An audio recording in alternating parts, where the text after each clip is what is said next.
I'm Stacy Scheibel with News Channel 8, and it is my honor and pleasure to be invited here to celebrate Women's History Month, especially in the city of Tampa. There are so many distinguished women in the room. We wish we could honor many more than we do each year, but you will hear from a few very special ones today. I want to take a moment just to reflect upon how March became known as Women's History Month.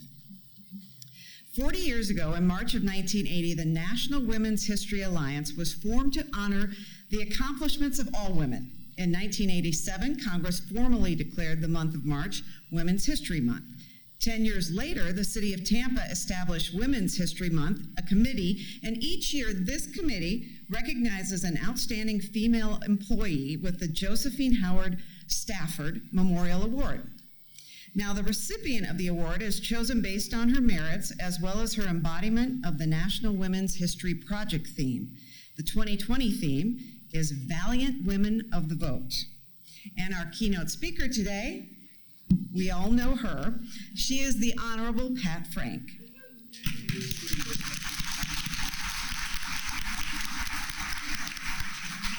She personifies this theme with her distinguished career in public and elective office, and we look forward to hearing from her a little later in the program. Now I ask that you please stand for the presentation of the colors by members of the Tampa Police Department Honor Guard, followed by our national anthem sung by Police Corporal Sonia Wise. We will conclude with the Pledge of Allegiance and an inspirational message from Eva Telesco. She is a member of the Mayor's Youth Corps, and that is a great group. So Eva, if you will just pause before your few words, we will retire the colors after the Pledge of Allegiance.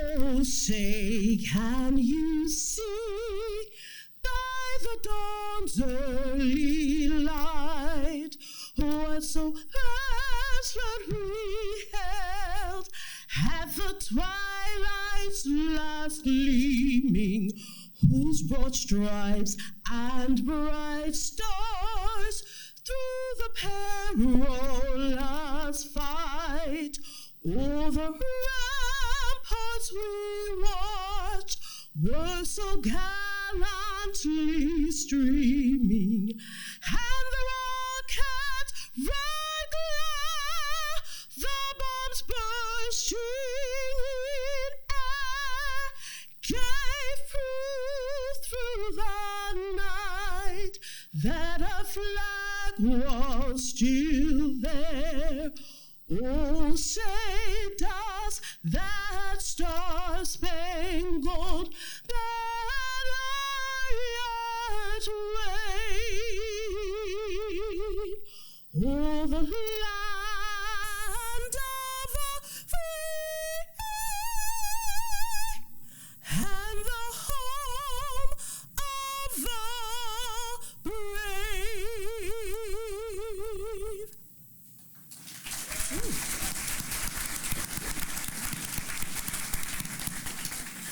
I pledge allegiance to the flag of the United States of America and to the republic for which it stands, one nation, under God, indivisible, with liberty and justice for all.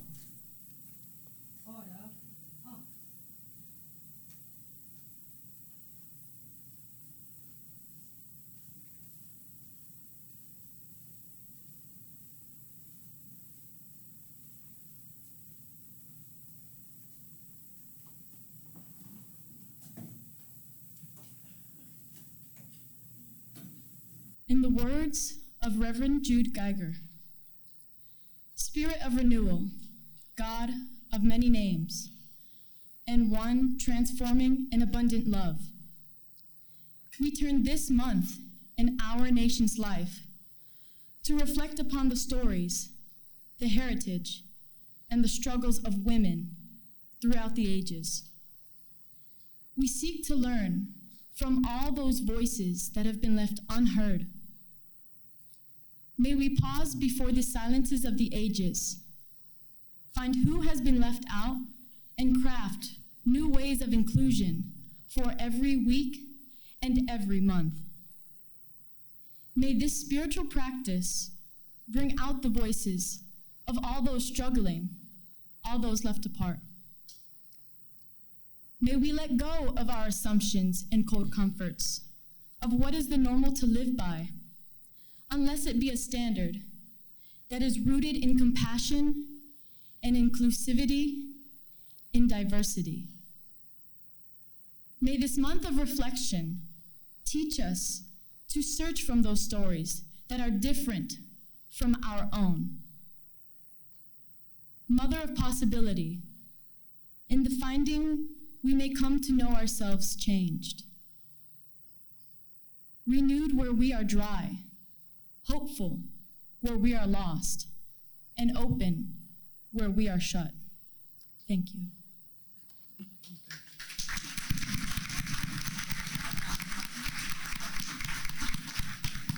Y'all want to have a seat. I need to tell you about Eva.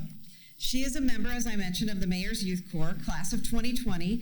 She's a junior at Blake High School, a band major, an all-state musician, the principal clarinetist in the wind ensemble, marching band, symphony orchestra, and plays the tenor saxophone.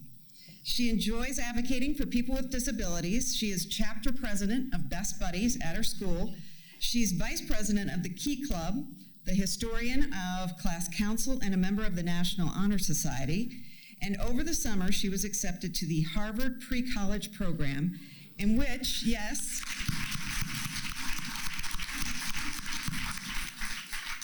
only 400 out of the 12,000 applicants were accepted. Her goal is to continue her passion for music and her involvement in the community, and I'm so disappointed she's an underachiever, and we invited her here today. Eva, you're going places, and you are a perfect person to have as we celebrate Women's History Month. You give us a lot of faith in the next generation. Thank you.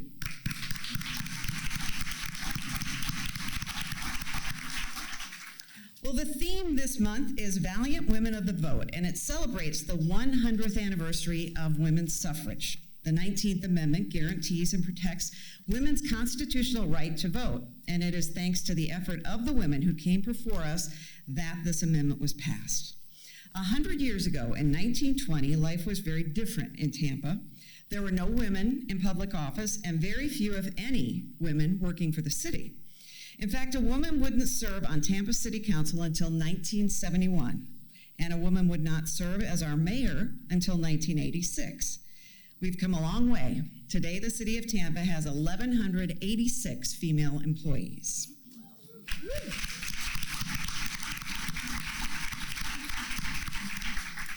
So this seems like the perfect opportunity to recognize those who have dedicated a significant amount of their career to the city of Tampa. All female employees who have worked for the city for more than 20 years, we'd like you to stand right now, if you would, so we can give you a round of applause.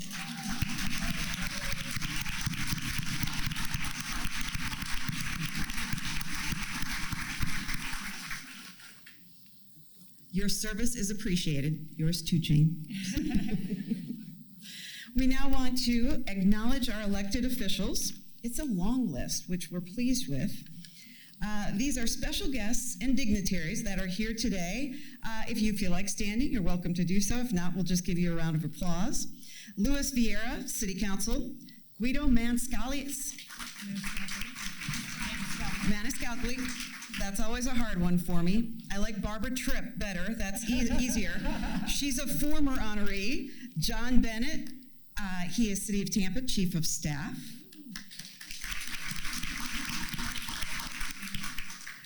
We have Dennis Rogerio, City of Tampa CFO. Kathy Betancourt is a former honoree. Thanks, Kathy. We have Charlie Miranda and Harry Cohen. Police Chief Brian Dugan. We have Chief Burkhaw, Chief Delgado, and Chief Deputy Donna Lewinsky from the Sheriff's Office. So Donna, thanks for being here today. Former honoree and former mayor, Sandy Freeman. Hi, Sandy. and Joe Citro, City of Tampa Councilman.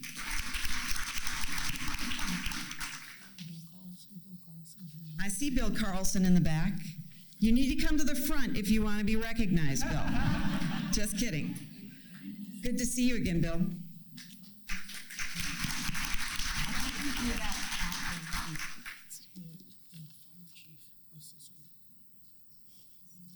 I should have let Jane do this part. The fire chief is here as well. Hello. I don't see him. Chief LaCicero. Okay, I think I've got everybody now. If there are any that we have missed, we apologize. We kind of just put together the list in no particular order, but we want to ask you all to stand together and be recognized right now.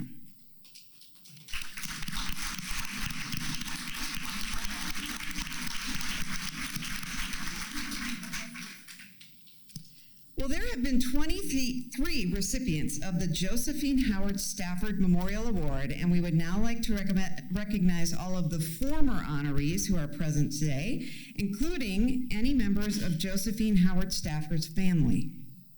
If you are a previous award recipient, we know we have one up front here, or part of the Stafford family, please stand now.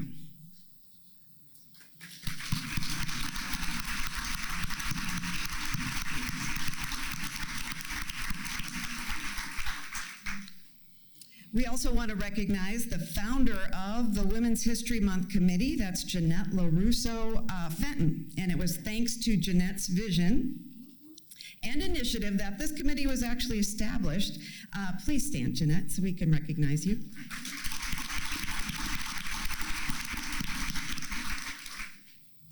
Now, to bring us greetings on behalf of Tampa City Council is Council Chair Louis Vieira. He's representing District 7. He graduated from Stetson College of Law in 2003. He was admitted to the Florida Bar at that same year. Active in his local community, he is the former chairman of the Hillsborough County Bar Association Diversity Committee and former chairman of the City of Tampa Civil Service Board. He is also the founder and president of Lawyers Autism Awareness Foundation and previously served on the board of Tampa's Best Buddies. Please welcome Louis.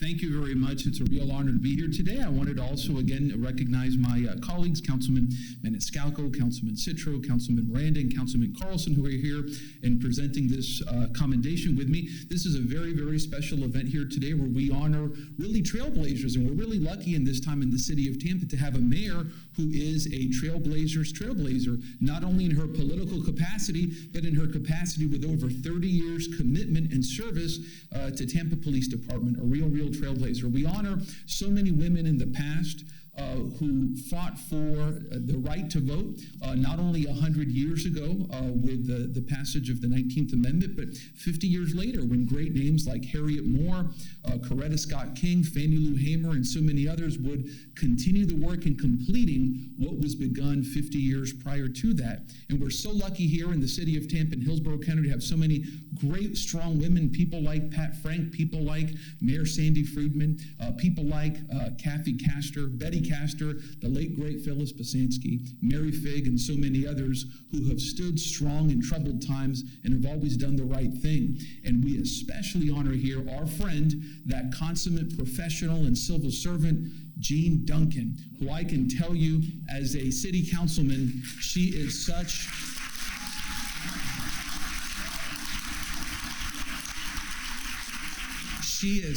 a stellar and professional pleasure to work with on different kinds of issues that protect the interests of our constituents. So on behalf of Tampa City Council and my four friends who are here and our former member, Mr. Cohen, it is my great pleasure to present this commendation for this wonderful occasion here to honor women, to honor the great things that we honor here today. Thank you very much.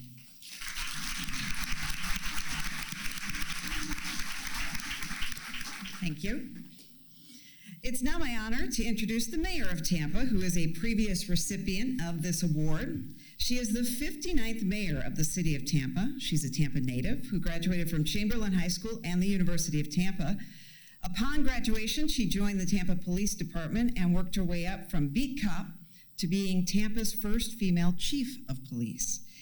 During the 6 years she served in that role, major crimes dropped by 70% citywide. And at the same time, Tampa played host to some of the nation's largest and most significant events, including the Republican National Convention and the Super Bowl. In 2019, Jane was elected mayor of the city of Tampa, and in just her first few months in office, she has launched many successful initiatives. One of them, the city's largest ever water wastewater infrastructure plan, PIPES, the transforming of Tampa's Tomorrow advisory teams to focus on building a strategic roadmap for the city's top priorities, and establishing a minimum wage of $15 an hour for full-time city employees. I'm certain that's a popular one. Upon her leadership, the city of Tampa has received numerous awards. In 2019, Tampa was recognized among the top areas for women-owned business growth, one of the top best metro areas for startups, the best small tech market in North America, the 5th best city for recreation, and the best city in Florida. Please welcome our mayor, Jane Castor. Thank you, Stacy. Thank you all very much. It is so exciting for me to be here at this celebration and to see really standing room only. It's absolutely wonderful. Before I get started with my remarks, I want to thank you, Ava. That was absolutely amazing, the words, but then more inspiring was your resume, which made all of us feel like a slacker. But at least now I can say I knew someone who went to Harvard, so that's good. So you're one of my BFFs from this point forward. But it just shows what a great program the Mayor's Youth Corps is, and really not that we take credit for all of her accomplishments, but just bringing those young kids together that, as was stated, gives us so much hope for the future. I also want to recognize my friend and coworker, Brad Baird. I know that please stand up, Brad. He sponsors this event every year. And not only does he do an amazing job at the city, but he also sponsors this event every year. So it's just wonderful. So, in just a couple of moments, I have the honor of presenting the 2020 Josephine Howard Stafford Memorial Award to my dear friend and colleague, Jean Duncan, who in her own right is a trailblazer, the first administrator, well, first of a lot of things that you'll hear about, but an administrator over the Transportation and Public Works Department right now. So it's very, very exciting. I was very excited when I won this award a long time ago, but and just saying how old I am, but it really is wonderful. I also want to take a moment to celebrate all of the strong, inspiring, and powerful trailblazers who came before us and really helped shape our city. And there are so many women that need to be recognized in that. As was stated, 2020 is going to be the 100th year anniversary of the women's suffrage, which is incredibly important. And you think about that, 100 years since we received the right to vote, and how these days people take that right for granted, where people gave their lives so that we would be able to vote. And that is just a reminder that we all need to take that very, very seriously. But these trailblazers remind us that as women, we're strong, we're valuable, and we can make a difference in our community each and every day. So I thank everyone for being here. Some of the trailblazers that I would like to recognize, first of all, my friend Donna Luzinski from the Sheriff's Office. Thank you for always supporting us. But she is a first as well at the Sheriff's Office in the history of the Sheriff's Office to hold her position. So we're very, very proud of you. We have Eleanor McWilliams Chamberlain. She was a women's rights pioneer who has been credited with starting the women's suffrage movement here in our state. Clara Fry, a nurse who treated patients in her own home regardless of their race or income level. And she frequently treated individuals that didn't have money for medical care. Blanche Armwood was an educator activist, first woman in Florida to graduate from an accredited law school. Kate Jackson, we have the park named after her. She founded the Tampa Civic Association, and her organization was a major factor in the city's first water and sewage system, first library, and recreation facilities. Catherine Barja, who was the first woman to serve city council, and our own Jeanette Fenton, who is one of my heroes, who is the founder of the Women's History Month celebration, as was stated earlier, and Sandy Freedman, who was the first female mayor in our city. So very, very proud of those individuals. And Josephine Stafford as well. I don't know if Gina Grimes is here, but when I won the award, I called Gina because she had worked with Josephine, and she gave me some of the history behind Josephine, and she was what my dad would have called a character, to say the least. She worked very, very hard, but apparently she knew how to play hard too. So she was somebody that I wish I had been able to meet. But this award carries on her legacy and her history through the ages, we certainly hope. I just want to tell a little bit. People would talk about, very briefly, about my history. People would talk about me being a trailblazer, and I've never seen myself as a trailblazer. The individuals that I mentioned before, and Sandy Freedman, those are the people that really had to fight and struggle to clear that path for the rest of us. And it's something that I never, ever take for granted, and I'm appreciative of every single day. When I was sworn in as the first female chief of police, I said at that swearing in that I didn't want to be remembered as the first female. I wanted to be remembered as a good chief. But in saying that, the significance of being the first woman was not lost on me. I understood that if there was a man in my position that failed, they would fail as an individual. If I failed, people were going to say, I told you a woman couldn't do it. So it was very, very important to me, and I took that seriously, and I worked hard every single day to ensure that I was in that position, and I made the rest of the women proud in our community, and I was an individual that young girls could aspire to be. And so it was very important to me, and I hope that I was able to live up to that for other women, not only in the public service, but also out in the community. I had a woman come up to me at a spring breakfast years and years ago, and she said, I just have to tell you a quick story. She said, my daughter saw you on television today, and she said, Mom, is that the chief of police? And she said, yes, it is. And she said, wow, I can be anything I want to be. So never, ever lose sight of the example that you are providing for other young women in our community. And as women, we need to ensure that we are reaching back and we are helping to mentor other young girls in our community and doing really all of the things that Josephine Stafford did to make sure that women were represented and that women could excel and reach their potential in our community. And it's one of the things that I am incredibly, incredibly proud of here in our city, that we look for the qualifications to do a particular task, not what category an individual fits into. And so that is one of the many things that makes me so proud to be back in service to our community as the mayor of the city of Tampa. Now, it is my pleasure to provide a proclamation, and I'm not going to read it because I looked through the script, and spoiler alert, majority of this information is in the script to introduce Jean Duncan. But she really is exceptional, and you'll hear all of the firsts in her history. But I will just read the end of it, and it says, whereas this honoree, Jean Duncan, is officially recognized on Tuesday, March 3rd, 2020, during the 24th Annual City of Tampa Women's History Month celebration at the Tampa Bay History Center, featuring keynote speaker, the Honorable Pat Frank. Talk about trailblazers. My goodness, we would be here for an entire week if we went through all of the first for Pat Frank. Unbelievable. And the court and comptroller, former, oh, here we go, Hillsborough County Commissioner, former Florida Hillsborough or House Representative, and Florida Senator, and well-respected trailblazer and public servant. Now, therefore, I, Jane Castor, by the virtue of the authority vested in me as mayor of the city of Tampa, Florida, do hereby proclaim the month of March 2020 as Women's History Month. Congratulations. Congratulations, Jean.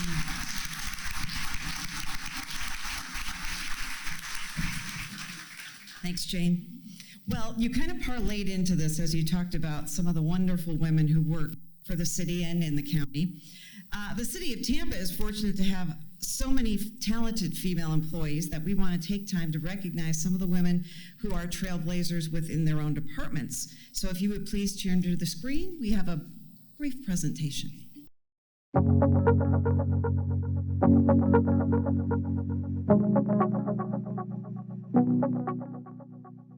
You learn a lot and you're challenged a lot. So, but it all works together, unites in one hand. So it's a good thing. I've been working for Solid Waste Department for 10 years now. No day in solid waste is the same. You meet good people, you learn from people, you educate people. The biggest joy for me are the little people. They time me, they wave, they come out, they want a high five on their way to school, and then our seniors. You know, I go over and beyond to help them. When I first started back at the DOT, I want to say 96, 97, that was my goal. I wanted to be out in the field, be in the office. I didn't want to be chained down to a desk, and pretty much that's what I get to do with the city. Anything the city of Tampa builds or improves on their property, we oversee it. So we can build pools from the ground up, gymnasiums, we can do additions, maybe change out the escalators at the convention center, elevators, re-roofing projects, anything that's not in the roadway, that's what our group does. Every day in fleet maintenance brings its own challenges, whether we're talking about fuel or parts or repairs. So that's one of the things that makes it dynamic. It was something I always wanted to know, just how to change my own oil and tires. So I went into the military and I selected it as a career field. And I spent 22 years in the military, and now I'm 34 years. This has been my career. And I started as a mechanic and worked my way up the ranks into now being able to have the title of the City of Tampa's fleet manager. My main thing is I do construction, like, replacing and repairing the sewer lines. It's mind-blowing, some of the stuff that you learn, some of the stuff that I'm able to teach others, getting to know different parts of the sewer lines. A lot of people don't know the pipes or what kind of pipes. I'm looking forward to be able to teach other people that come behind me what I know, to give them my knowledge that I gained in my 25 years of being here, yes.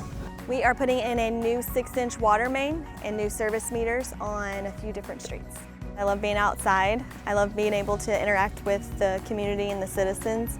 I enjoy the complexity of some of the jobs and following through and understanding what's under our grounds.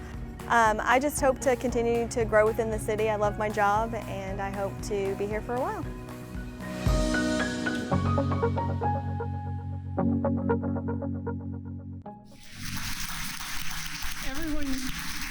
Everyone in that video that's here today, stand up. You're making Tampa run, yes. Woo.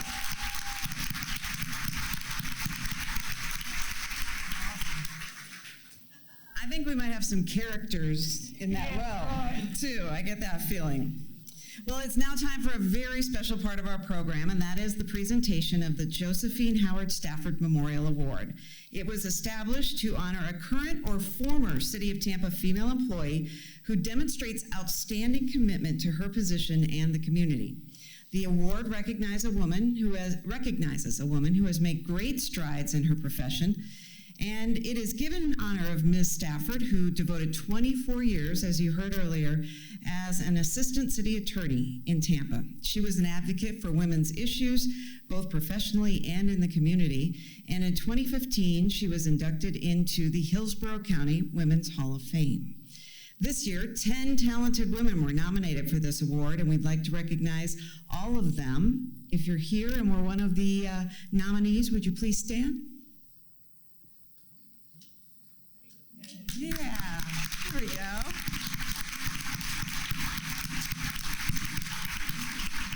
Congratulations. And now I would like to introduce last year's winner of the Josephine Howard Stafford Memorial Award, Senior Assistant City Attorney Jan McLean, who will be introducing this year's honoree.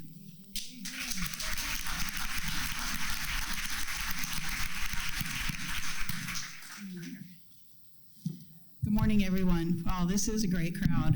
And this is a great honor and a privilege for me to take this moment and introduce my good friend, Jean Duncan, and the awardee of this year. The field of engineering, as we all know, is predominantly pursued by men, and we are pleased today to be honoring Jean, who is the first engineer to receive the Josephine Howard Stafford Memorial Award. Jean was inspired.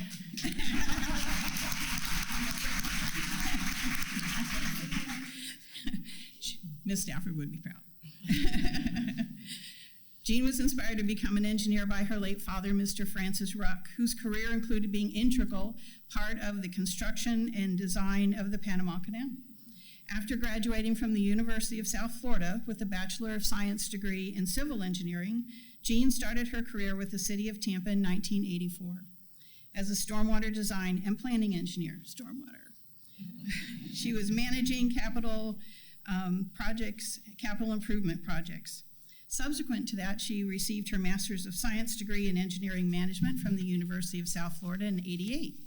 Jean served as an Assistant Planning and Development Engineer Administrator at the Florida Department of DOT Transportation. Following this, she founded and managed her own civil engineering consulting firm for 13 years. And I can attest to that. That is very difficult to be on your own.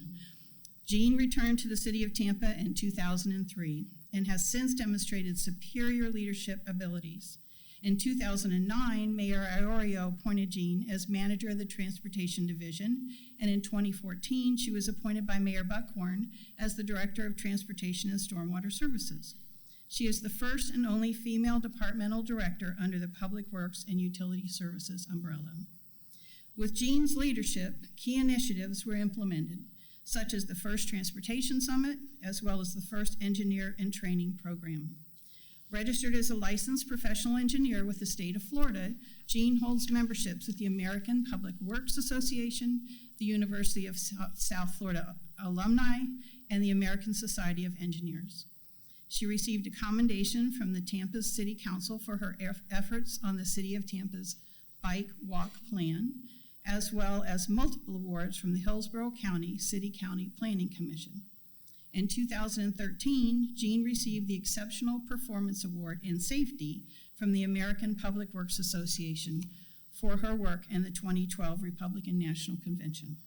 Last month, Jean was appointed by Mayor Castor as the City of Tampa's Infrastructure and Mobility Administrator. And I would like to take this moment to personally thank the city for being able to work with Jean and such a great group in our public works and infrastructure. It's what I've done here for 14 years, and there isn't a better job anywhere. It's really been a pleasure to work with such wonderful people and such inspiring women. And I would like to ask Mayor Castor, would you join me to present the award to Miss Jean Duncan?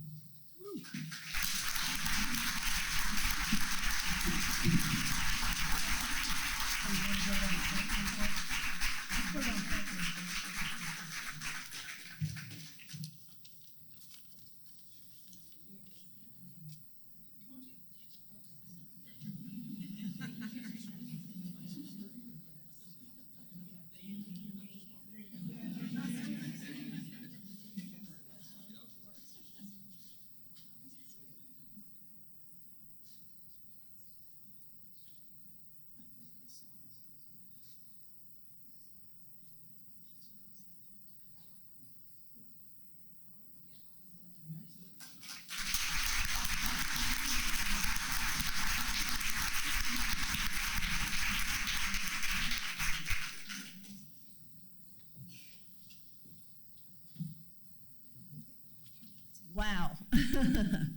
It is so wonderful to be here today, and I just want to thank everyone who came today, standing room only, as we've said, to celebrate Women's History Month, and particularly to participate in this honor. For me, it's, I've been to all of the events, I think, since I started work here at the city, all the Women's History Month events. It's something I never like to miss, and never in my wildest dreams did I ever think that I would actually be up here receiving this prestigious award, and just to be in the presence of so many former wonderful women, Pat Frank, Sandy Freeman, so many others.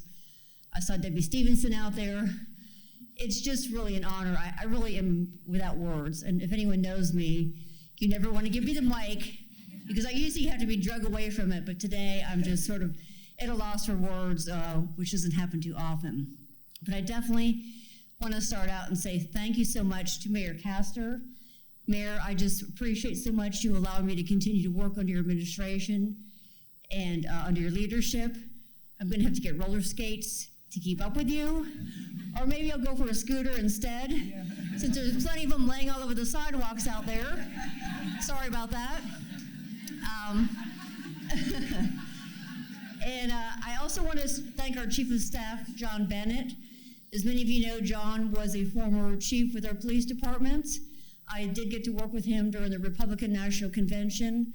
I can still remember standing at one of the top floors of City Hall and seeing this giant group of protesters marching down one of the streets they had closed. And on the other side of that crowd is John Bennett by himself, walking towards these protesters. We had gotten all this training about, things I don't want to mention, bad stuff that could happen. And I was rather scared about the whole thing, to be honest, because we didn't know what was going to happen with all those protesters and those, whatever they call those people that are angry about things. And I just still can remember John just walking out there and talking to these folks. I couldn't hear what he was saying, but whatever he was saying, they finally, I guess, kind of got bored or figured they're not going to make this guy go away, and they just started dissipating after a while, and I was like, that was so impressive. So to work with someone like John Bennett and Mayor Castor, it's just, I can't even tell you what an honor it is, and I'm just so excited to stay and work longer under both of their leadership. I also wanted to say thank you to Pat Frank. I got the pleasure of meeting her a few times in the past, and the very first time it was like Hollywood. I felt like I was in the presence of such a dignitary, which is absolutely true. And I thank you so much, Ms. Frank, for all the years that you've committed for public service. Our city is not the same if you hadn't come along and done everything you've done. So thank you so much. And Mayor Sandy Freedman, again, we're trailblazers, getting overused today, but it's not to be underestimated. Another wonderful lady that came before us, and like our Mayor Castor said, you all did the hard work. I really felt like I never had a difficult time in my profession, even though I was in the minority at school. I think there was 4 women in my class, which is not a bad ratio when you're in college. Just saying. My husband didn't hear that comment. But it was, I never felt uncomfortable. I never felt mistreated. I never felt unequal. And I have to say, it's actually people like Brad Baird, who is really a consummate professional engineer, and one of the only, I think the only gentleman who's been part of the Mayor's History Month committee since its inception 24 years ago. Brad was on this committee. He's been on it all these years before it was cool to be on this committee. And now it's cool, so any other men that want to join, I'm sure Jennifer Dietz would be more than happy to talk to you about participating in this amazing committee. It's a lot of hard work to put this event and the other preceding events together. Very time consuming. These folks take their personal time and volunteer for this. They get very little recognition, very little accolades. So if you don't mind, I'd like to give our Women's History Month committee a round of applause for all their hard work.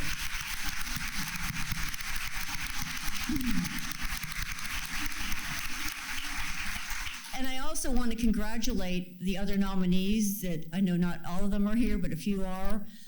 It is really an honor to be nominated for this award.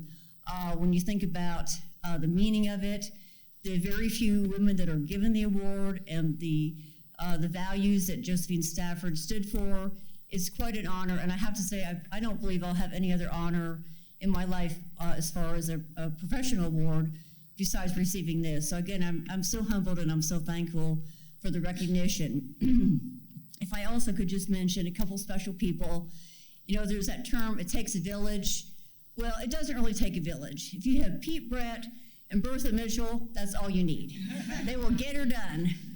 And Pete and Bertha do so much for the city of Tampa and their departments. but they also spent a lot of time submitting this application. Hopefully they didn't embellish things too much to get me up here, but they did do a lot of work, and I know a lot of other city employees did a lot of work to submit for their nominees. And so we just appreciate all that hard work that people take to recognize other colleagues for their efforts. It really means a lot to people to be recognized for their hard work. Just very quickly, I just want to mention this amazing brain trust that we have in our backyard, which is the University of South Florida. I've got both of my degrees from USF. One of my 4 children just graduated from there. Thank goodness. We're getting a little worried there. 7 years, but you know, it's fine. It's okay. I think I changed my major like 5 times, so it runs in the family, I guess. But Dr. Bertini, Dr. Lin, Dr. Zhang, the College of Engineering, and the Center for Urban Transportation Research, they offer tremendous opportunity to us to take advantage of the research that they do, again, right in our backyard. We have a lot of collaborations going on with the university, and we also have a great opportunity to volunteer. I've had a great benefit of being able to volunteer with the USF students, and I'm really hoping that those that are studying there decide to stay here in Tampa and continue their careers here in this great city. We obviously know it's the best city in the nation, so why go anywhere else, right? Just stay here. So, just a final word about Ms. Stafford. I'm sorry Julie could not be here today, because when she is able to attend, those of us that didn't get to work with Ms. Stafford, at least we have sort of her presence with us when she's able to be here. But I was reading about her, and I have to say, you know, I'm not a character. Michelle, I could never drive that truck, or some of those other things that you all do out in the field is very impressive.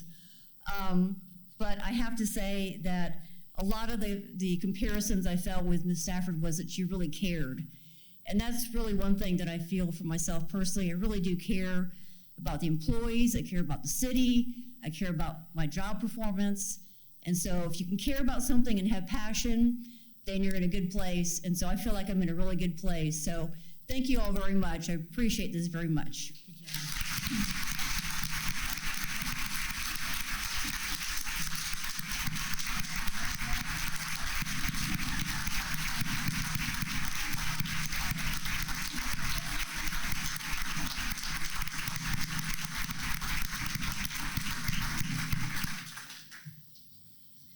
Well, if anyone thought infrastructure was boring, they have not met Jean.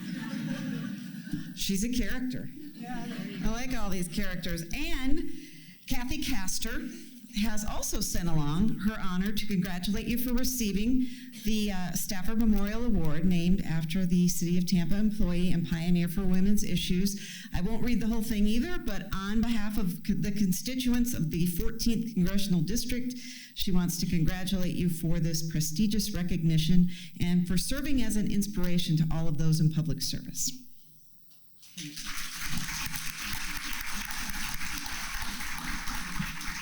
And we are so lucky today to have Pat Frank here. And not only is she just here, she's going to speak to us.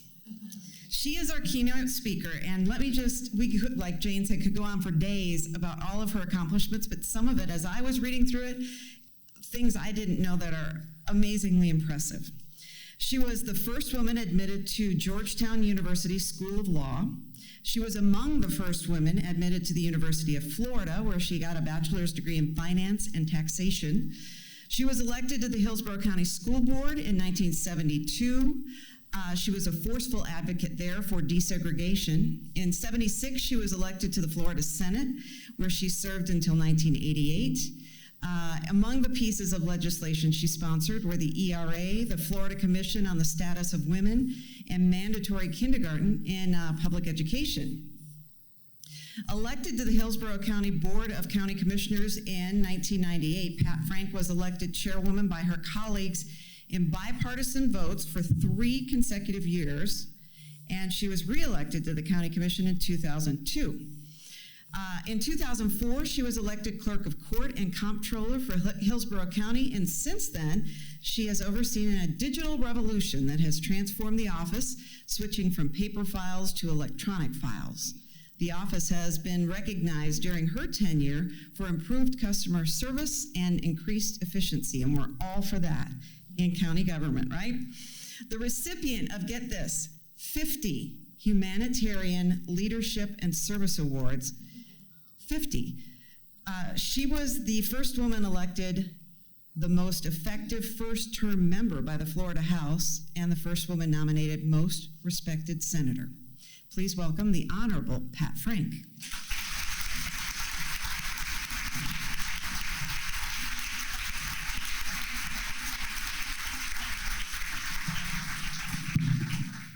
Thank you, Stacy. You gave my speech. But first, I want to introduce some of the people from my office, some of the leaders here. Would you stand up, those who are from the clerk's office?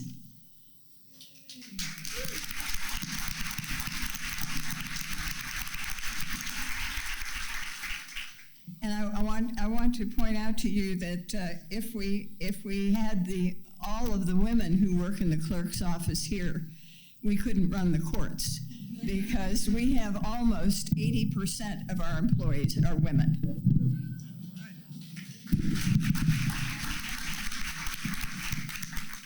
My daughter said to me, well, how many people do you think are going to be here today? And I said, it's going to be small because it's a small room.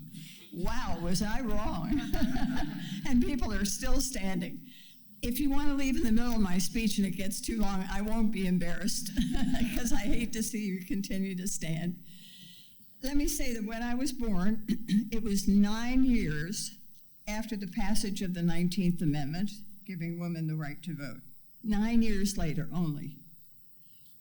I'm wearing my I voted button here to remind everybody, because I have already voted by mail. So don't forget, you can do it. Early voting. Then society thought that my life would be limited to raising 3 daughters and caring for a loving husband who became a successful judge. And make no mistake, I'm very proud of those things. But here I am 90 years later, and I'm fortunate enough to look back at some of the achievements that went beyond the traditional roles of mother and housewife. I hate that word. I always say I was never married to a house and never would be.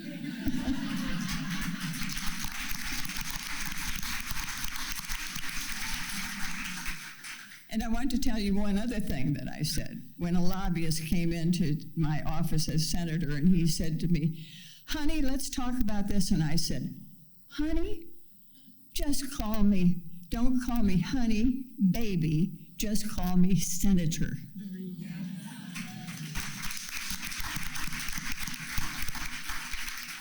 But of course, being the mother of 3 daughters inspired me on the path that led me here.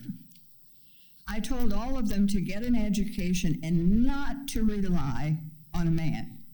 I expected them to be able to provide for themselves.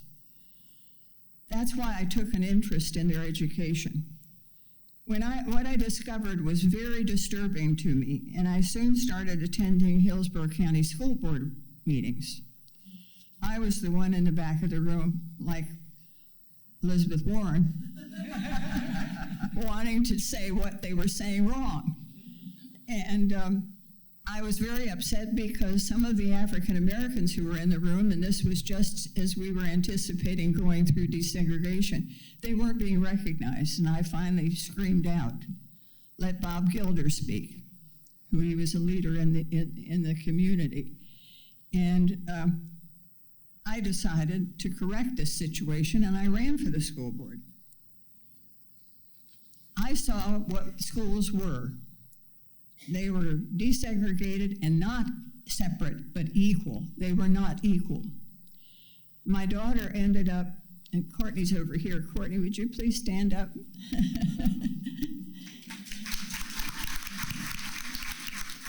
Courtney attended Carver School, which had been a previously black school, and went from Gorey, which had been a previously white school. What a difference that made. Because the books at the black schools were concentrating on pictures rather than words. At the white schools, the books were concentrating on language arts. And the bathrooms had no seats on them. There was no soap in the bathrooms, and you couldn't wash your hands. The electric wires went down the escapes when the children had to practice their escapes for some disaster. And I just anticipated that something bad was going to happen. I went into the principal's office and sat down and talked to him. Why is this so bad? And Mr. Roosevelt was saying, look at the stack of papers, and he had them stacked up like this. He said, I've been talking and requisitioning things for years and years and years, and we never get anything. So that's why I ran for the school board. It took me 4 times before I was finally elected in 1972. Kathy was there, she knows. She knows the elections we went through, and one of them I lost by 54 votes out of 94,500. The shoot voting machine took place at that time. They took commissioners off to jail in handcuffs. It was really rough and ready in Hillsborough County. But I go into the schools and talk on when they invite me in on Education Day, and I remind the students, don't be afraid to try something because you might fail. The real failure is in never trying. I remind them that it took me 4 times before I got elected. If you want something badly enough, you go back and do it again. Are you embarrassed? Do you like to see your name as a loser in the paper? No. But it's important. If the cause is important, you just keep up. Now, at that time in 1972, I was only the second woman who was elected to the school board because the newspapers said, oh, women shouldn't go to the school board because it's a man's business, because men handle a lot of money, and they know, and the school board handles a lot of money, and women can't do that. Well, we proved them wrong. Cecile Esrig was on the board. She got on 5 years before I did. She was a wonderful school board member, and we worked in tandem. We had so much in common in terms of our philosophy.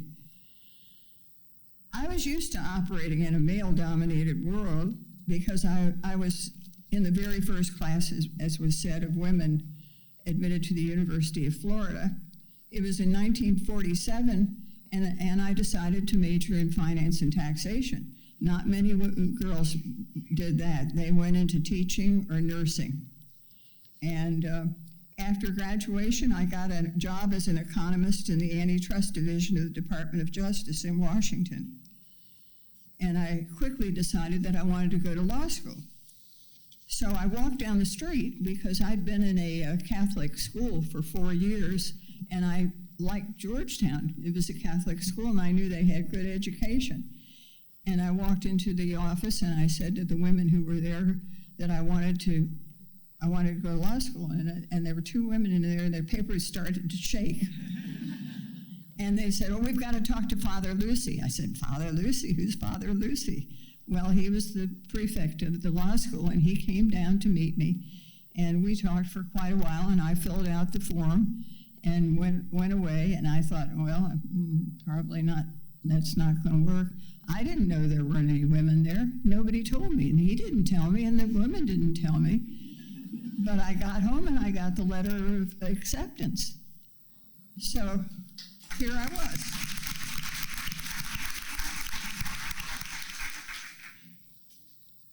I can tell you that I wasn't welcome with open arms. The school had been in existence since 1789, and there had been no women. And the professors didn't like it. There was one professor, Professor Stetson, and he said, oh, gentlemen, don't worry, she'll never make it through my class. I have a real property class, and he probably thought I couldn't learn the rule of perpetuities. So he said, I'm going to make it rough for her. Well, I heard that back, and it put some fear in me, but, you know, I cast it aside. And then this is what happened in the first class that I had, which was contracts. I was working as an economist in the daytime and going to school at night. And so I would go home after school, study, change my clothes, study at the law library, get prepared for the next day, and get about 2 or 3 hours sleep a night. And I was prepared every day. And the professors call on you to recite a case, and then they put all sorts of questions and obstacles in front of your reasoning. And I was waiting for that. I didn't get called, and didn't get called, and didn't get called until the last week. And then that week, I was on my feet for the entire time. Every single day, he called on me. And it was a test. He was trying to see if he could break me. And I said, every night, I said, ready for tomorrow. But there was one good thing that happened. I was sitting next to a fellow named Richard Frank.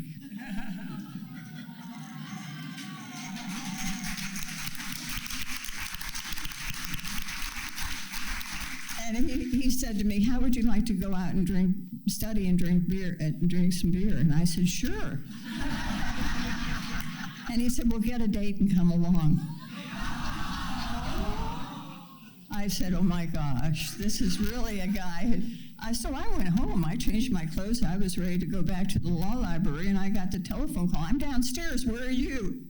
I said, oh, he said, I was just kidding. And so 93 days later, we were married in Washington Cathedral.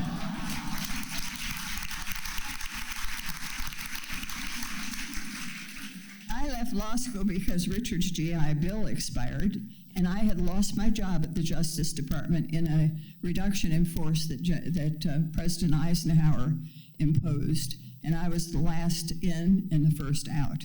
So we had no income. So I went to work up in the Hill, but I decided that this was the reason for my interest in the law, that I really wanted to pursue equal justice for all. The year before I was elected to the school board, a federal judge found the school district had delayed long enough and ordered a comprehensive desegregation program. And those were very trying times. Anybody who talks about it, who went through it, it was horrible. One of the issues I addressed was the increasing number of students who were being suspended, which rose with a disproportionate rate of Black students. I was a vocal advocate to create alternatives to suspension so students could be disciplined and remain in school. And I want to tell you that the greatest reward to me was as a clerk when I got a telephone call in my office that this gentleman wanted to meet me, and I went out into my office to meet him, and he said, I want to just thank you for what you did years ago, back in the 70s. I said, what did I do? And he said, well, I was one of the students that was going to be thrown out of school, and instead I was suspended. And he said, I want to just tell you that my life changed over that. He said, I have my own business now. It's a very successful small business. I have 4 children, and I'm happily married, and I wanted to say thank you. If anybody thinks that public service doesn't pay, it pays, not in dollars, unless you're crooked, but it pays in the rewards of people acknowledging what you've done. And I am so grateful for that. There have been incidents that I can repeat, but I don't have time for it. I continued my focus on education when I was elected to the State House of Representatives in 1976, and one of my proudest achievements was passing a comprehensive education act. Betty Castor was on the Senate side, and I was on the House side, and we got that bill through. And it funded a program for students so that they could pass a newly required graduation test. Not only were they going to integrate the schools, but they were going to make it tough for Black students to be able to graduate. And we wanted to stop that from happening. So we had the ability to give compensatory education to these students. And I'm also proud that I sponsored legislation requiring mandatory kindergarten for all. Do you realize what happened was people who had money went to private kindergartens. The others didn't have that advantage. So they came to school with not with the tools that they needed for a first grade, and they became failures. That was wrong, and so we corrected it. After my first legislative award, that was mentioning that I was the most effective member. I was really proud of that. And the fellow that came he came within one vote of me, was Bill Sadowski. And Bill Sadowski died in a plane crash. He was the Secretary of Housing, and the Sadowski bill still remains in his memory to afford to give money for the construction of affordable housing for people. So Bill was a wonderful person, and then he bought a house right next door to me, so we saw each other all the time. And in 1977, mind you, I was among a small handful of lawmakers, it was 10 in the House, who voted against a ban on gay adoptions. This was at the height of Anita Bryant, you remember? Anita Bryant's campaign against gay rights. And I got a lot of hate mail and the wrath of the Mormon Church because of that vote. I lost that vote, of course, the ban went through. But I'm very, very proud that I was right on the right side of history. It wasn't until 2015, nearly 4 decades later, that the law was finally stricken from the statutes. That same year as clerk, I performed a mass wedding for over 100 same-sex couples at the park across the street from the county courthouse.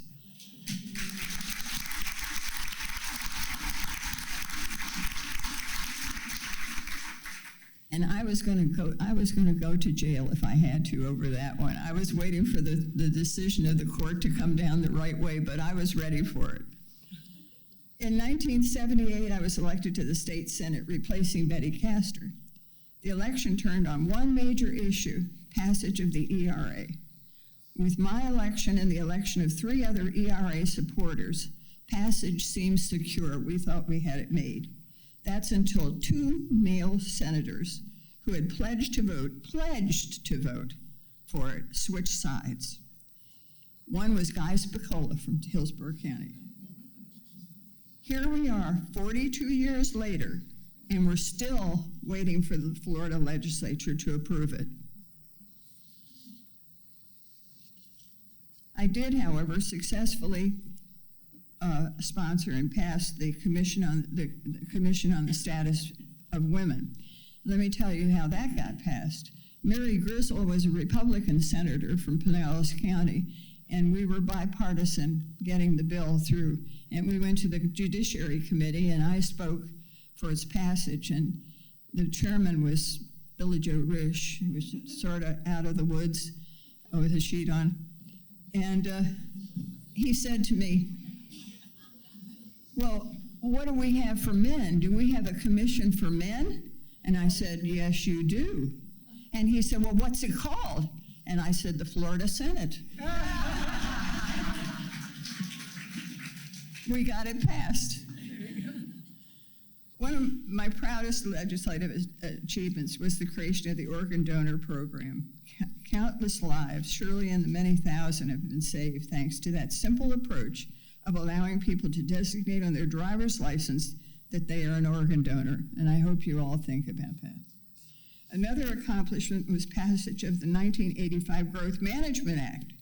Unfortunately, despite the bipartisan support we enjoyed, it was later gutted by Governor Rick Scott. In case you have any doubts, elections matter.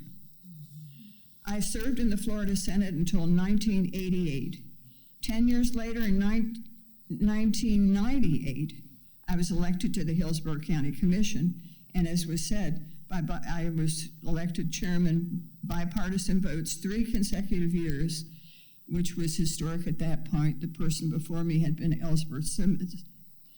And I refused to sign a proclamation honoring the Confederacy. That was the first thing that I did.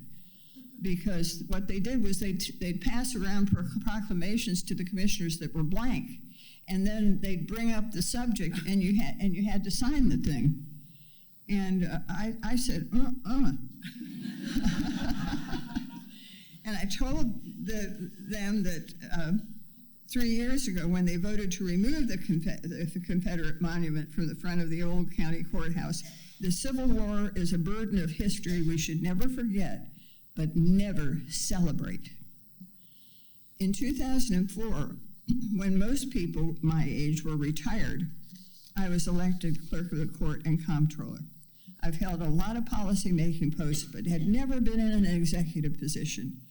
As the clerk, I inherited a staff of more than 900 people. They were all hardworking, but we were stuck in the past. The day I was sworn in, I pledged to do all I could to create a paperless environment. And today I'm proud to say that we have largely achieved that goal. The legislature has not made it easy for us. Our budget has been slashed and our workforce has shrunk by 1/3. We've done this through prudent management of our shrinking resources. And looking back on my life, I see certain similarities between my childhood and today. I grew up during the Depression, which was largely caused by Calvin Coolidge's approach, play now, pay later, and his belief in trickle-down economics, heard that before, giving huge tax breaks for the wealthy while those at the bottom rung get very little. Isn't that familiar? But the one big difference is the power of that vote women got when I was 9 years old. Women are no longer denied admission to professions and administrative positions, and our influence is enhanced. This power, however, has to be activated, and we must unite to vote for men and women who care about our issues and commit our time and energy to elect them. This is a call to action, more important than the 1920s, a century ago, because the issues will be with our children and our great-grandchildren for the rest of their lives. So I call you to remember to vote and get every one you can to the poll who's a like thinker. We need it this year more than ever before. Thank you very much.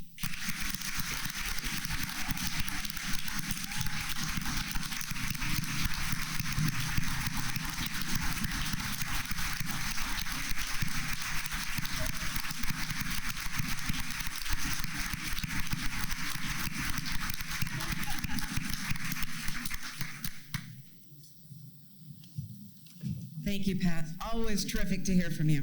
That was wonderful. It's been a really nice morning, and we want to thank all of our program participants and sponsors, and a full list of those who made the program possible today is on the back of your program, so take a peek at that. Many thanks to the Mayor's Youth Corps, and for all of those providing the music today. Thank you to Corporal Wise and the Tampa Police Department Honor Guard. We also wouldn't be here today if it were not for the hard work and dedication of the members of the Women's History Month Committee, and we want to thank you one more time for putting together this great event.